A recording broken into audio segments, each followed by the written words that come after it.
తర్వాత మీరు మంచి పని చేశారని వాడే అభినందించాడు. అంటే ఏ సంస్కరణ అయినా జేఆర్జీ టాటా ఒక మంచి మాట అన్నారు.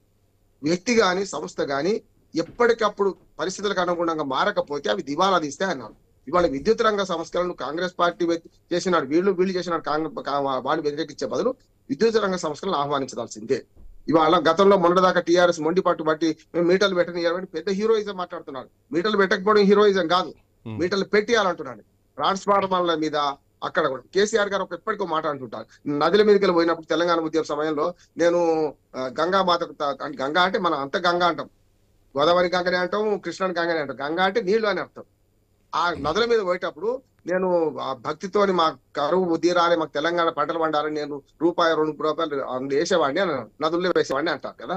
పారేసే పైసా కూడా రూపాయి బిడ్డన 2 రూపాయల బిల్ల చూస్తాం కదా శ్రీకాంత్ గారు. ఇది కూడా అంతే అంట. కరెంటు విషయంలో ఇప్పటికీ 62% మాత్రమే బిల్లులు వస్తున్నాయి. 38% బిల్లులు రావడం లేదు. మేము ప్రయోగం చేసిన 42% బిల్లులు వచ్చే బిల్లింగ్ అంటారు.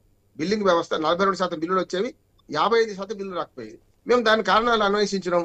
ఈ దుర్మార్గంగా విద్యుత్ రంగ సంస్థలు అన్ని రాష్ట్ర ప్రభుత్వాలు, అది కేసీఆర్ అని వాళ్ళ రేవంత్ రెడ్డి ఉండి అంతకుముందు ఇంకెవరు తెలుగుదేశం ఉండేది, వీళ్ళందరూ రాష్ట్ర ప్రభుత్వాలు కేంద్ర ప్రభుత్వాన్ని జోక్యం ఎందుకు వద్దంటున్నారంటే ఇందులో కమిషన్ల రూపంగా, దొంగతనం రూపంలో, లంచాల రూపంలో వసూలు చేస్తున్నారు.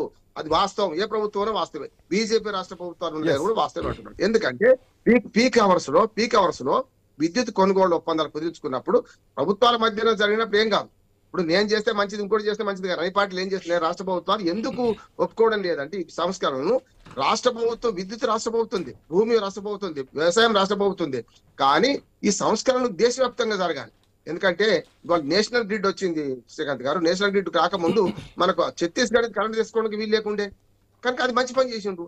ఇవాళ ఏమంటున్నారంటే ఈ సంస్కరణలు రామ్మోహన్ రావు గారు ఎన్టీపీసీ నుంచి విద్యుత్ తీసుకునేటువంటి అవకాశం పూర్తి స్థాయిలో ఉన్నా గానీ, సో దాంట్లో ఎన్టీపీసీ నుంచి తీసుకోకుండా కావాల్సినంత ఆనాడు ప్రభుత్వం నిర్ణయించినటువంటి పర్సెంటేజ్ ఏదైతే ఉందో అంత తీసుకోకుండా దాంట్లో కొంత తీసుకొని మిగతా కొంత ఏదైతే ఉందో వాళ్ళ అనునాయులకు ఇప్పించుకున్నారు.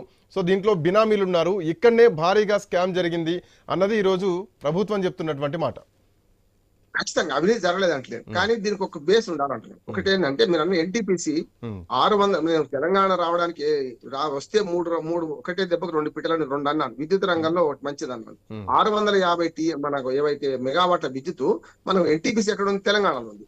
కానీ ఉమ్మడి రాష్ట్రానికి మంచి మంది ఫస్ట్ తెలంగాణకు వస్తారని వాదించామండి. రెండోది మాలా మాదిగా వర్గీకరణ కూడా అవసరం లేకుండా పోతుంది. ఎందుకంటే అక్కడ ఇక్కడ 2 చూసుకుంటే మాలనే ఆంధ్రలో ఎక్కువ, తెలంగాణలో మాదిగలు ఎక్కువ, కనుక వర్గీకరణ కూడా సమస్య పరిష్కారం అవుతుందని చెప్పి ఇట్లా 4-5 ఉన్నాయి అంశాలు.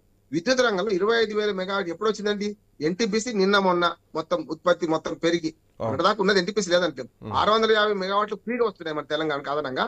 సీలేరు ప్రాజెక్ట్ 7 మండలాలు ఎప్పుడైతే దుర్మార్గంగా అటు పక్క కలిపిన తర్వాత సీలేరు ప్రాజెక్ట్ పోయింది. సీలేరు పోవడం వల్ల ఏమైందంటే మనకు విద్యుత్ రంగంలో జయపాల్ రెడ్డి చెప్పిండా, ఎవరు చెప్పింది ఇప్పుడు, ఎందుకంటే రేవంత్ రెడ్డి గారు మాట్లాడుతున్నారు ఆనాడు తలుపు ఏమైనా ఆయన చెప్పిండని. ఇవన్నీ ఆయన చనిపోయినాక మనం చెప్తే, చనిపోక ముందు చెప్తే నిజమా కాదా ఆయన చెప్పేవాడు. నేనేమంటున్నానంటే ఇవాళ విద్యుత్ రంగ సంస్కరణలో 25,000 మెగావాట్లు వస్తే మంచిగా తీసుకుందాం అంటలేదు. కానీ ఎక్కడ జరుగుతుంది శ్రీకాంత్ గారు, నేను దేశమంతా తిరిగిన వాడిని, ఉత్తరాఖండ్ లో విద్యుత్ ఉత్పత్తి కేంద్రాలు వందలాది ఉన్నాయి. అక్కడ ఎవ్వరు అందుకని కర్మలు కూలిపోయినాయి. అందుకే మొత్తం అడ్డుకట్ట కట్టుకుంటూ విద్యుత్ ఉత్పత్తి నీళ్ల మీద చేసి హైడ్రాల్ ఉత్పత్తి చేసి అక్కడ మొత్తం నాశనం చేసింది ఉత్తరాఖండ్ లో.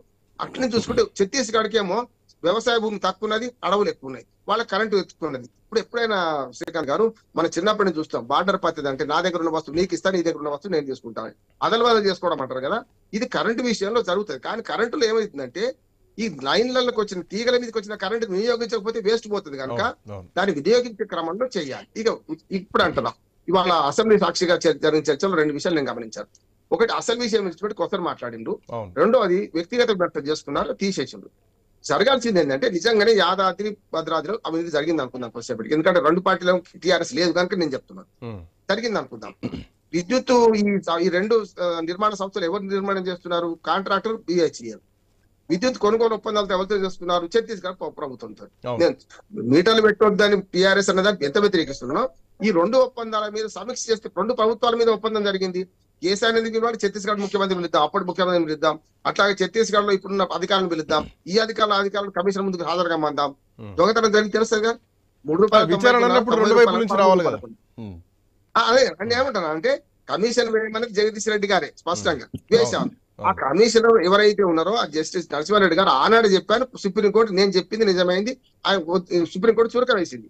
ఆయన ప్రెస్ మీట్ పెట్టవచ్చు, కానీ ప్రెస్ మీట్ లో వన్ సైడ్ జడ్జి అంటాడు, అంపైర్ అంటాడు నిష్పక్షపాతంగా ఉండాలి, జడ్జి అంటాడు పక్షపాత రహితంగా పక్షపాతంతో మాట్లాడిండు. కనుక అది పోయింది, మళ్ళీ కొత్త జడ్జిని వాళ్ళు నియమిస్తా అంటున్నారు. నేను రెండు విషయాలు కోరుతున్నాను.